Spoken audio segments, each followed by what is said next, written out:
watching the film the other day at a press screening, and I have to say it is an absolutely amazing film, so congratulations. Thank you. I haven't seen the film for a while, and I haven't seen the film with an audience for over a year, but I'm hearing from people that I've been speaking to on this kind of interview thing that people are seeing it and getting it, which is wonderful. Definitely. And where did the idea for the film come from at first for you? Because it is such an amazing film and it's so different to what we've seen in the past. So where did that idea come from the film in the first place? I think initially it came from the producer Suzanne Chambers, who wanted to... there's an emotional connection to the film as well because of her... I think she had a deaf... Someone with deafness, a friend or something that maybe committed suicide, some event that then wanted her to tell a story about people with disability and people in communities and people in sort of this quest for identity.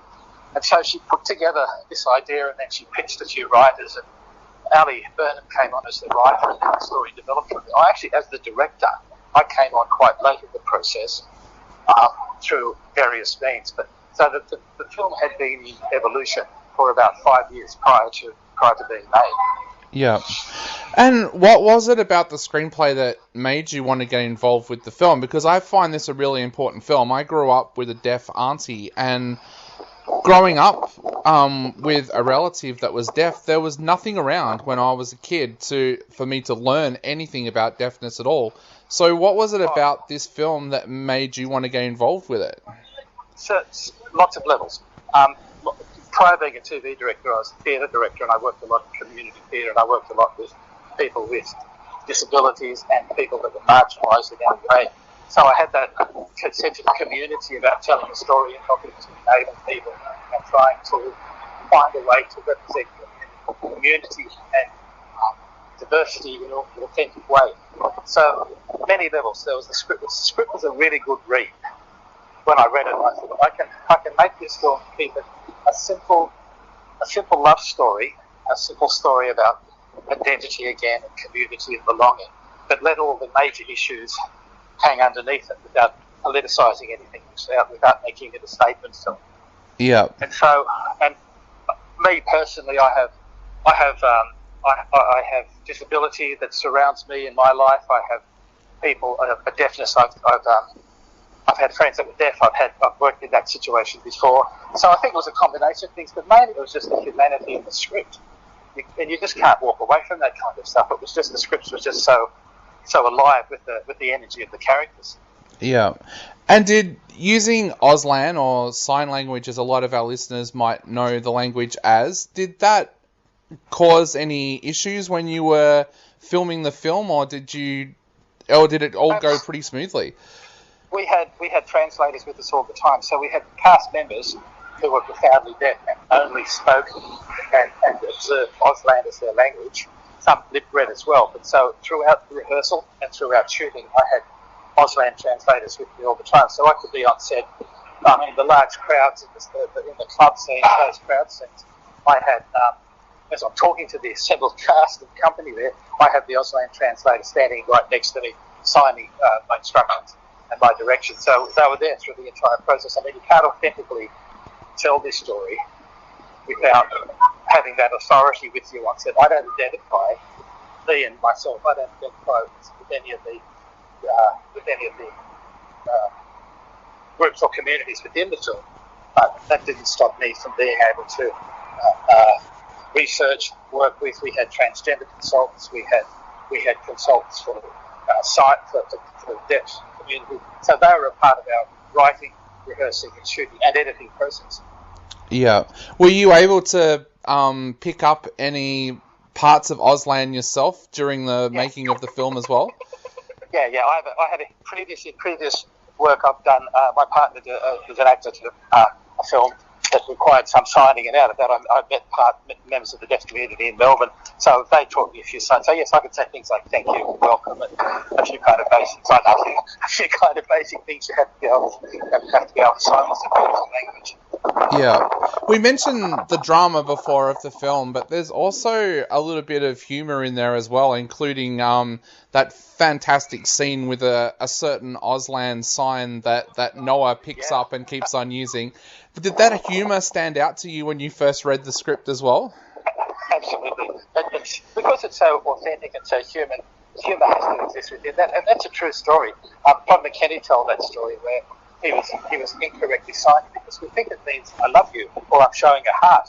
But if you show that kind of squishy heart shape a little bit lower on your body, you're not signing the human heart, you're signing something else. And that's a good joke. Yeah. So one of the keys, I think, to this film working was the perfect casting. Tell us a little bit about how you went about casting the roles of Noah and Finn, because they are the most important parts of the casting in this film. Yeah, that was just a search. We had to find, and the search went on for 2 years, we had to find someone who was not necessarily transgender, but someone that was a girl who we could believe was about to make the journey to becoming a boy. And in the film, the character of Finn is pre-transitioning, so just at the start of. So we had to find someone that identified correctly with that place. We had to find someone that was also deaf. So there was extensive kind of searching. We ended up with Yana Pandelis, who hadn't done a lot of work. She's Melbourne-based. And then we had Jess Orsick, who was one of the producers, or part producer on the show. She shares an agent in LA with Reese Noy, and it was felt that he brought the right kind of quality to it because, again, he represents a degree of diversity. He's part Caribbean. So, in the line of having diversity in film and representing diverse communities, we put them together, and it was only once they finally met when Reese came over to shoot and Yana came up from Melbourne that we started the rehearsal process where we could actually get them together, and we spent a lot of our time rehearsing. We had extensive rehearsals for the film where we're just doing improvisation, doing character work, and just slowly building trust between them, and just so we felt as if eventually they were a couple and they were intuitive enough to be able to make those connections and kind of deliver that fantastic performance, and that chemistry between them is terrific in the end. Yeah, it is. It's brilliant. And Paula Duncan is fantastic in this film as well. What was it like working with a screen icon like Paula? She's great, and she is an icon. She's fantastic. I had to met her sort of but for an actor with that experience, she's so trusting. I mean, on set, she just so trusted the process, and she so trusted the material, and she so trusted the other actors who are around her. That's what makes her such a beautiful actor. She doesn't kind of bring any preconceptions to the role. She's just there, and she trusts what's going on around her and trusts herself. And you could say the same thing of Todd McKenney. That they're experienced professionals. Todd does more musical and dance work, but they gave way to the process and allowed the rehearsal and the work we were doing to kind of seep into them. So they were fantastic. Yeah, and Christine Kee is fantastic as well, making that step from singing to acting. Was she a delight to work with? Yeah, she's lovely. I think, and I kind of had worked with her before in the past in smaller acting roles, and then once she was on board, and she brought that authority of a singer. She brought that sense of authority of having been an icon of singing, and she again trusted the process and allowed herself to do that. I was a really delightful cast. I mean, the shoot was one of the best experiences I've had. Yeah. Ian, we're seeing such great things happening with Australian films at the moment, with Penguin Bloom, Occupation Rainfall, High Ground doing so well at the box office. Does that almost make you a little bit more nervous with Unsound coming out now at a time when it seems like audiences are embracing Australian film? I think it's brilliant timing. I mean, there's an old expression, it's nothing better if you've got a theatre for a theatre to be opening across the street. I think it's perfect timing because the big blockbusters, the big shows are being held back because distributors aren't trusting numbers, but Australians are so loyal to their cinema, and you've got those films you mentioned, started with The Dry and then into Penguin Bloom. Audiences are going out. I went to the theatre for the first time a couple of weeks ago. It was just so wonderful to sit in the theatre again. So audiences are going out. So I think it's a really good time for Unsound to come out because there's been a good run of Australian films that people are going to and enjoying. And we can follow on that wave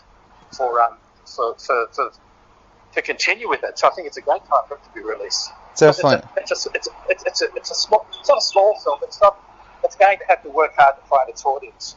Definitely. Well, mate, it's been an absolute pleasure chatting to you. I know we are running out of times, but before I go, I would just like to ask, is there anything you would like to say to our listeners out there before they head out to check out Unsound in cinemas?